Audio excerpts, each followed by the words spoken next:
Hey, what's going on everybody? Big J Gleez here, and I'm going to give you a full review of this Xbox One, Xbox 360 Mortal Kombat X Gamepad. And you can see right here, the D-pad is pretty good. It's an up, down, left, right type of style. And this is good in particular for fighting games because it allows for precise pushing of directions and buttons. When you have a circular gamepad, for me personally, I don't particularly like it. It's very easy to hit diagonals by accident when the controller is set up that way. So I'm pretty happy about this up, down, left, right setup. You can see down here, there is a function right here for Xbox One, Xbox 360 compatibility.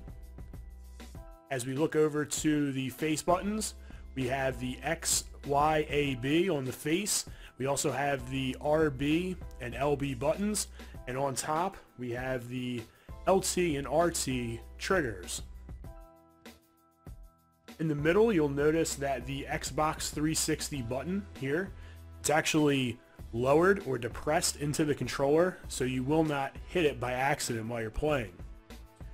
The shape of the controller, the side with the D-pad is a little bit longer, right? The other side is a little bit shorter, and it allows for a more comfortable hand position while you're playing.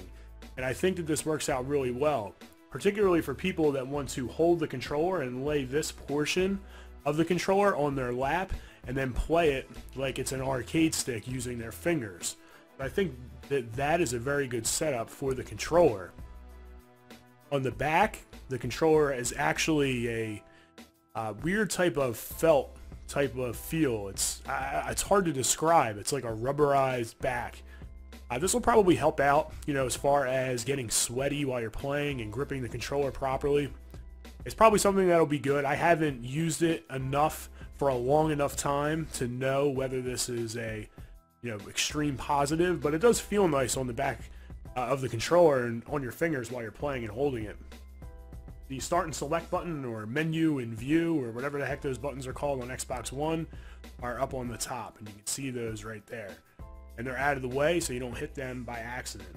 Now, the controller feels really good in your hands. The buttons have micro switches in them. You can probably hear those click if I put it up to the mic.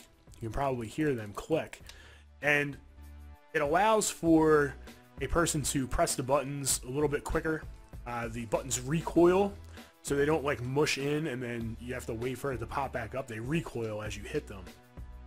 Now, it's not to say that this controller is perfect, because it's not. There's actually a very huge flaw with this controller, and to me, it's actually unusable. And I am actually regretting purchasing this, and I'm going to show you why once we get into some gameplay here.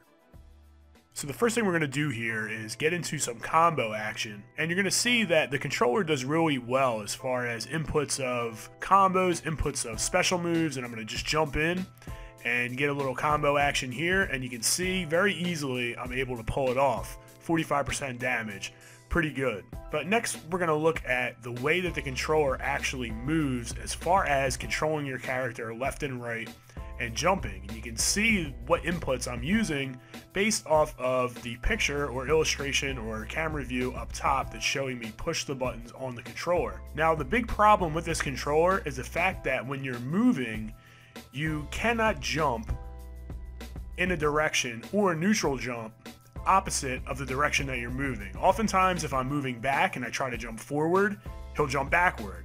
Or I will be moving backward or forward and I press up to neutral jump and he'll jump in the direction that I was walking. Now, the only way to properly ensure that you either neutral jump or jump in the direction that you actually want to go in is to take your thumb off of the D-pad and then press the button, which to me is a bit unrealistic of an expectation. It also delays your command about half of a second. That half of a second is going to be integral, particularly in high-level competition of fighting games. You have to be able to react based off of what your opponent's doing, and if the controller makes that more difficult for you to do, it's not going to be for you, particularly for fighting games. Now, what this controller might be good for is for a collectible item, or to use maybe on your PC for some type of platformer where you want to use a good D-pad. The D-pad is very good as long as you're not moving from left and right to an upward direction.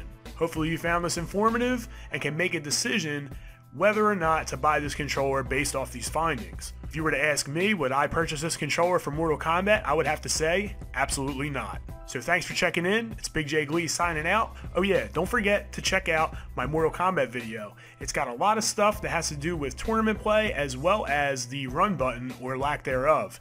It's very important, very key information that you do not find in a lot of videos about Mortal Kombat X. So thanks for checking in. It's Big J Gleez signing out. Don't forget to click that subscribe button and continue to game strong.